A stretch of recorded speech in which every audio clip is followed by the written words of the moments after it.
Are you ready for rapid fire? I am ready for rapid fire. All right. So let's do this. First question for the night. Double fill in the blank. You felt blank about the Notre Dame football program 2 weeks ago, and you feel blank about it today.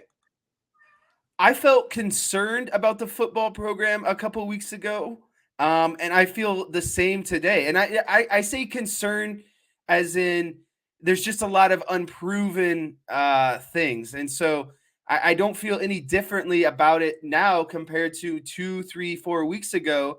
And that's just solely because I need to see it. I need to see a lot of the changes that are going to be implemented. I need to see what Parker's system is all about. And again, I think concerned is maybe too hard of a word, but it's unproven. And so I feel that they're unproven, and I still feel the same about it now. And unfortunately, we can talk about it and say what we think is going to happen, but until it actually happens, that's all it's going to be, is just kind of everyone's kind of hypothesis about what's going to change, what's going to stay the same, what's going to get better, and what's potentially going to get worse. Yeah, exactly. And I guess I trust. I have full faith in Marcus Freeman and who he's bringing on and their character. And if Marcus Freeman believes in him, then I believe him. I believe that this offense is going to be good. But until they show me that, it's only going to be a belief. Yeah, I mean, 2 weeks ago there was a lot of trepidation, right, because of all the stuff that was going on. I guess it's been about 2 weeks now since Jared Parker was announced, so maybe even closer to 3 weeks ago. But on the heels with all the stuff that was going on with the Ludwig stuff and just things blowing up in Notre Dame's faces and the horrible PR and just every conflicting reports, and then you've got the email from Jack Swarbrick. You've got the response at the press conference from Marcus Freeman. And people are still asking about it today. So what was the story? Why all this conflicting stuff? And, so that it was just such a bad look for Notre Dame with all that stuff going on. So it was to me, a very uneasy feeling about Notre Dame, because it just didn't seem like things were jiving and matching up with where they were supposed to be. So now, a couple of weeks later, even though, as we said, there are questions that Jared Parker is going to have to answer. There are questions that Joe Rudolph is going to have to answer. And we'll see how that goes. But I do feel like just getting to talk with Jared Parker and hear his comments at that press conference, I do feel like this is a guy who's really sharp, who knows his stuff.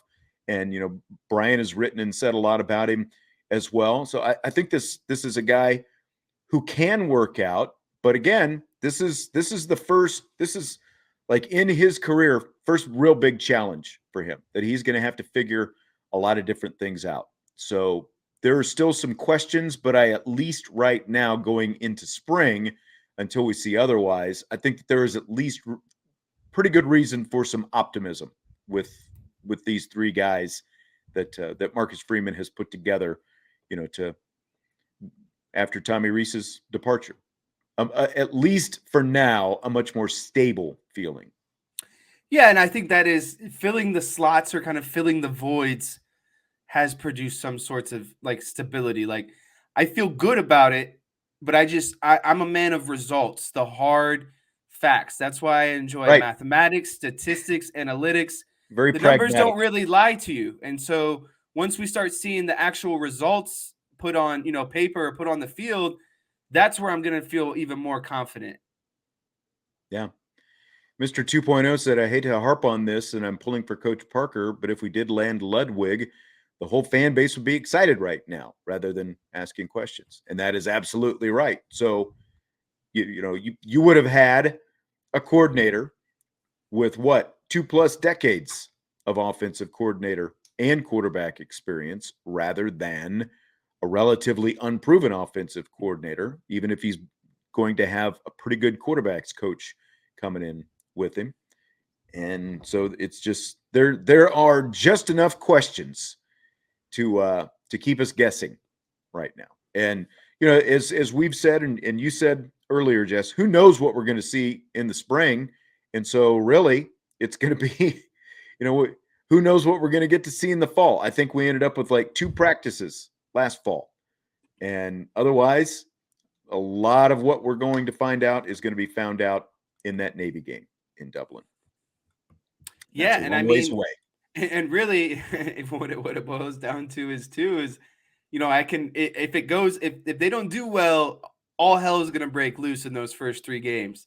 But if they do well, it's going to be, it's Navy, Tennessee State, Central Michigan. Let's wait until we play the big boys at Ohio State. So to me, unless things tragically go bad in those first 3 games, I don't think people are going to feel confident or comfortable until after that Ohio State game. I think that's where a lot of people are going to draw their conclusions, because I mean, you know how it is. Everyone, they do well in those first 3 games. Well, it's just going to be, oh, well, that's how it should be, right? It's Central Michigan, Tennessee State, and Navy, 3 teams that aren't probably projected to be super great next season. And so I think Ohio State is really going to be that game where everyone kind of has a good feeling of, good or bad, what Jared Parker is going to be like. Yep. I concur. All right. So former Notre Dame tight end Isaiah Foskey had some high praise for current Notre Dame defensive end Jordan Botelho at the NFL Combine this week. Foskey made some comments about him, and let's hear what he had to say. For a big role since pretty much he stepped on campus.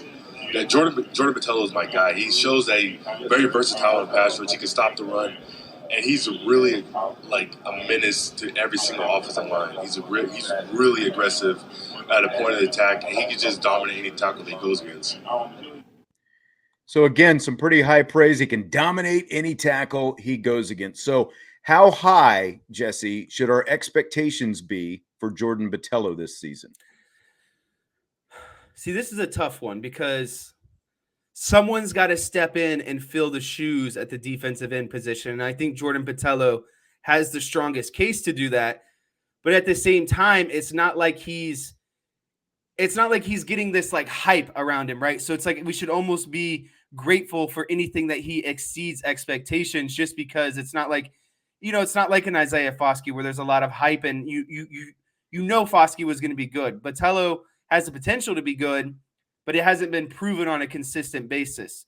And so I think that there should be hype and expectations for Botelho, but I also think at the same time, as fans, we should be appreciative of things that kind of exceed or go above and beyond those expectations at the same time. Yeah.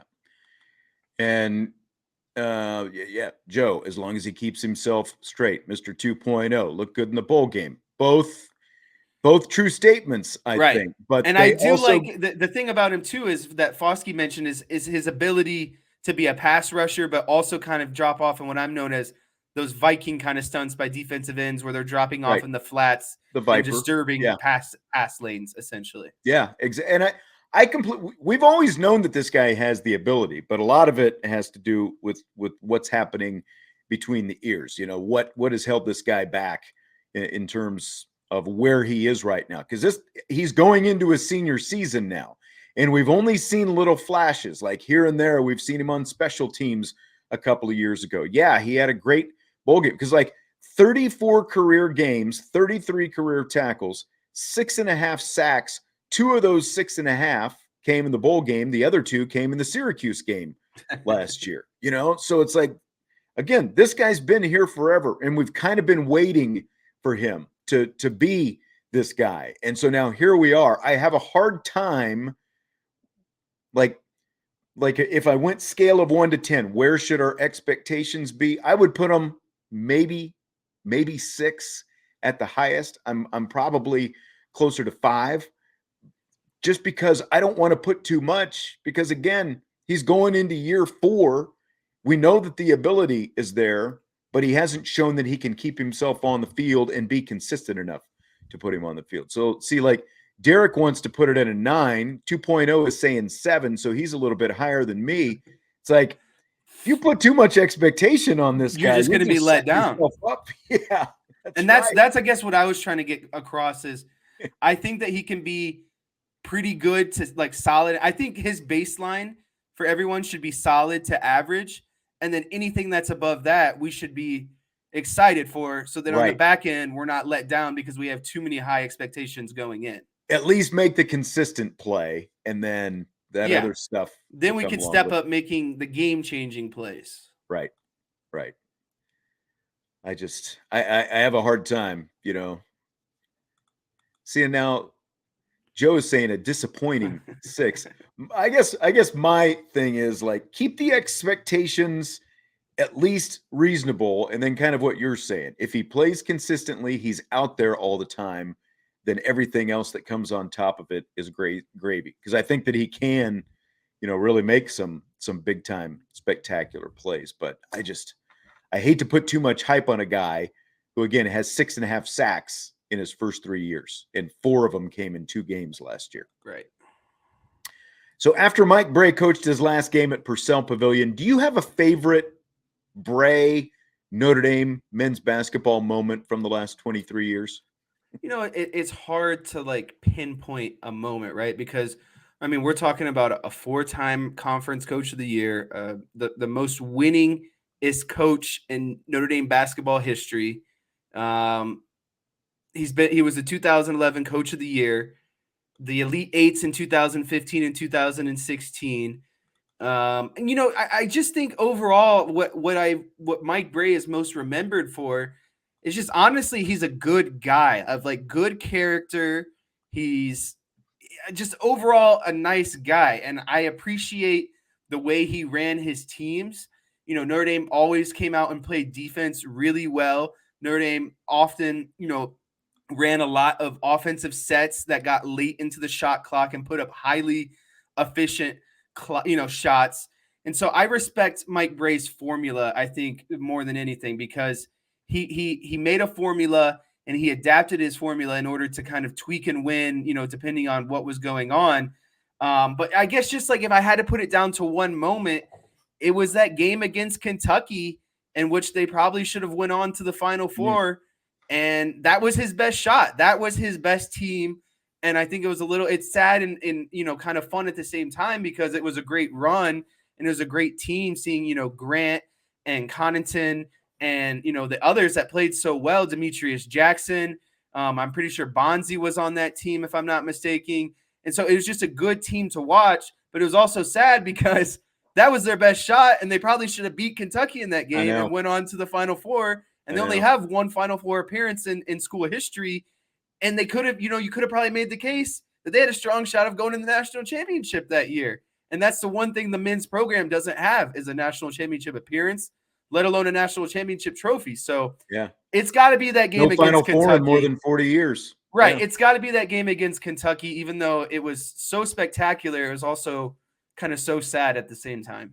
I think mine is how that season wound down from the ACC championship, beating Duke and North Carolina in back-to-back years, doing that, making that run into the NCAA tournament. And if I remember right, that was in Cleveland as well. Those games were in Cleveland that year, I believe, the Kentucky game. It just such a great run to finally see that happen after all those years of getting to the tournament, getting knocked out in the first or second round, an occasional Sweet 16. My second year, I was doing the Notre Dame women's games, and the women were Phil, Tennessee in the NCAA tournament, and the men were down in Greenville, South Carolina, playing in the NCAA tournament. They played, who was it in the first round? I was Charlotte, I believe it was, and then they played Duke in the second round. They had Carlos Boozer, and that was Notre Dame was total. And so the thing worked out perfectly because like the women, played one night, the men played the next, and both of them, ended up winning their first game. So there was like a small group of us that rented a car. We would drive down to South Carolina. We watched the men's games and all that stuff. They came so close that year to beating Duke. And I believe Duke ended up, they might not have gone to the final. They lost to Indiana. That was the year that Indiana ended up getting to the national championship game and losing to Maryland. So that was a lot of fun. And like what I got to experience in person, I'd say the 5 overtime game against Louisville. That was at least the end of the night. as my old buddy Bobby and I have talked about before, the game for roughly 38 minutes was a complete snoozer. Louisville was winning most of the night. It looked like Notre Dame never had a chance, but then Jerry Grant woke up, started bombing, and got the game tied, got to overtime. They went to 5 overtimes and ended up beating Louisville in 5 overtimes. That's definitely my favorite Purcell memory of Mike Brey. Someone brought up Maui Brey. I thought that was Maui Brey good too. Stymie bringing up Maui Brey. That was a good call as well. So the latest rumored name to emerge to replace Mike Brey at Notre Dame is Iowa's Fran McCaffrey. You buy Fran McCaffrey at Notre Dame, Jesse? So Fran McCaffrey. Buy or sell Fran McCaffrey. So I can't say that I am, up to date on my college basketball coaches, especially I'll tell you McCaffrey, this. but I know he was an assistant at Notre Dame for 11 years. He was. And I know that he's, the Big Ten is a hard conference. Iowa has had some good seasons in the Big Ten, competing with teams like IU, Purdue of recent, Ohio State. I'm not going to sit here and act like I know, who's the best of the best in the Big Ten over the last 10 years. But it's a hard conference to play in, just like the ACC. It's a Power 5 conference. It's hard to play in. He's been tenured there for a long time. He's coached at Notre Dame before. I don't say that I would be disappointed with the hire. And I think that would be the number one kind of takeaway for me is I wouldn't be overall disappointed with the hire. I mean, he's got a nice resume. He's won at least 20 games, 8 times, taken Iowa to the NCAA tournament 6 times in 12 years. He's never gotten past the second round, so that's kind of a nut. But the biggest thing with McCaffrey is just his demeanor on the court. He was the one, I don't know if you remember seeing a week or so ago. Oh, was he the guy staring down the referee? Doing the stare down with the referee? Throw him out the window. I'm selling. That's all you need. Okay. I forgot that was the Iowa coach. And then he just kept stepping closer to the ref. Yes. And it was like, who was going to blink? One of the top awkward moments I think I've seen in college basketball. And I've never been a fan of that kind of coach. Right. Who's just staring down the ref with that kind of intent. Like you just wanted a reaction. You wanted something to happen. Right. And so if that's the way you're going to handle yourself. Yeah, I'm sold. Throw out everything I just said. Derek asked what his buyout is. It's like, it's going to be the punchline to everything pretty much going forward. What's the buyout? Notre Dame women projected right now as a 3 seed for the NCAA tournament, heading into tomorrow's ACC tournament opener for them against North Carolina State. Now, you have to be a 4 seed or better on the women's side to host NCAA tournament games. So the first 2 rounds, right? Yes. 64 and 32. Correct. So what do you think needs to happen for them this weekend to feel comfortable that they're going to host here in 2 weeks when the selections are announced? Before it's kind of crazy that I think that they should be a lock to host no matter what. And I think it's kind of ridiculous that they are kind of fighting for an overall 3 seed right now, because I think that they could be seriously contending for a 1, if not a 2. And I have rationale to back this up. UConn and Virginia Tech are ranked higher than Notre Dame in the rankings right now. And last time I checked, Notre Dame finished and they've got both of them as 2 seeds, right? Because they did the not to cut you off, but they did the top 16 reveal February 23rd. So I think that was like 2 weeks ago today, or a week ago? About a week ago. A week ago, yeah, a week ago today. February always throws me off, with the lack of days and all that stuff. But so they've got both UConn and Virginia Tech, who, as you said, as 2 seeds. Notre Dame beat both of them. They've got Notre Dame on the 3 line. Virginia Tech makes absolutely no sense. Notre Dame is first in the regular season ACC, and they beat Virginia Tech at Virginia Tech. Right. How is Virginia Tech ahead of them? It makes absolutely 0 sense. So I'm more frustrated that Notre Dame isn't being considered a 2 seed, let alone a 3 or a 4 seed. Like, I think they should be hosting no matter what, as long as they take care of business and don't get embarrassed by someone. Make it to probably the championship game. At worst, you would want to see them get knocked out in the Final Four of the ACC tournament. But I think as long as they handle their business, like this shouldn't even be really a conversation, in my opinion. I think that they should be fighting for more. Like they should be a 2 seed on the cups of how can we get the 1 seed? If we can win this ACC tournament, could we potentially land a number 1 seed overall? And that's not just biasy. I just think that's facts. Like it's ridiculous. Like UConn has worse losses than Notre Dame, and they beat UConn. Like Notre Dame's losses, their worst loss is on the road at North Carolina by 10 points. Their other losses are by margin are like 2 to 5 points, and those are ranked teams. So I'm just kind of confused overall. That's the thing. Their worst loss is to North Carolina State, who was ranked at the time they beat them. North Carolina State is not ranked now, but the other, they lost to, as you said, North Carolina on the road as well. They lost to Maryland on a buzzer beater and shot. Everyone loves the Big Ten and Maryland and IU in women's basketball because it seems like every time they lose, there's no real consequences. Here's what it comes down to, though, because, again, Notre Dame's got a head-to-head win over UConn. The NCAA in that early reveal a week ago today had UConn on the 2 line, as you just said, ahead of Notre Dame, even though Notre Dame has a head-to-head, but UConn has more bad losses. They have lost to St. John's. They have lost to Marquette. And there was one other that I can't think of right now as well. They lost to St. John's at home. And the NCAA protects UConn because UConn is a cash cow. They want UConn to host, and so they've got UConn higher, even though Notre Dame shows up at number 6 in the net rankings.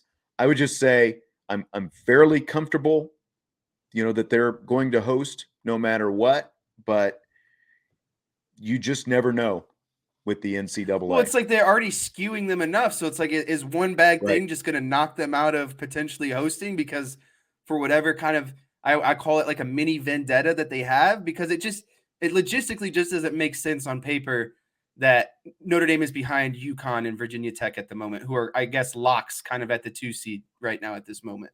Yes. One final question for tonight. Fill in the blank. It's blank that Aaron Rodgers is telling his critics to tune it out if they think he's being a diva about what he's going to do with his future. It's contradictory that Aaron Rodgers is telling people to tune it out, because Aaron Rodgers goes on podcasts and he brings camera crews to his, darkness retreat and all of these things. So if you don't want people to perceive you as a diva, then don't do diva things. A diva. Those things go hand in hand. Like if you don't want people to think of you as a diva and, your contract situation as being diva-like, well, then don't go out and be a diva about it. Right. So to me, it's very contradictory that he would make a statement like that. But am I surprised? No, because it's on par with just about everything that Aaron Rodgers does. It's like he's perfected basically being a diva. He's perfected the ways to stir up drama and bring everything. I don't know if I'm going to retire. I don't know what I'm going to do. You trade, blah, blah, blah. It's like, stop doing the interviews if you don't want it. He loves the fact that people are talking about it. That's all it comes down to with this guy. If he doesn't want people talking about it, stop going on these different podcasts and shows. Stop doing the McAfee show every week and stirring the pot, because that's all he's doing. He loves the drama. He loves the fact that people are talking about him. That's all it is. Yeah, and like Joe said, it's just always been about Aaron Rodgers. It's that smugness always on his face. He's always been uber talented. Like I respect him as a quarterback, especially, he beat the Cowboys twice in the last decade with probably 2 of the best Cowboys teams that they've had. He's been a Cowboy killer in the playoff. It hurts to say, and I think that's probably why, there's layers of why I don't enjoy Aaron Rodgers, but it's just what it is. He's just always been smug. He can never just be, appreciative of his, what he's done and kind of how good he is. It's just everything's on par with Aaron Rodgers. He's built up this persona of himself, and rather than kind of maybe, doing things to get people off the ledge of who they think he is, he does things to further or solidify how people perceive him. Yeah. That's exactly it. And we will leave it at that tonight. Appreciate you joining us tonight. Hit the like button on your way out. And of course, subscribe, rate, review, and 2:00 tomorrow. Huh? Women's game, first Women's game game tomorrow. is at 2 tomorrow. And I don't even know if I told you. I forgot to mention this at the start of the show. We're going to start our Friday rapid fire show at 6 o'clock tomorrow night. Oh, you're on double duty tomorrow. I didn't realize that. You're going to Yes. go straight from the game to double duty. Do that. Come back here. Get ready. We'll do the show tomorrow night at 6. So All be right. ready for that. Are you good? You'll I'm be great. here? I'll be there. Okay. Sounds good. Peace. We will talk to you tomorrow on IB Nation Sports Talk.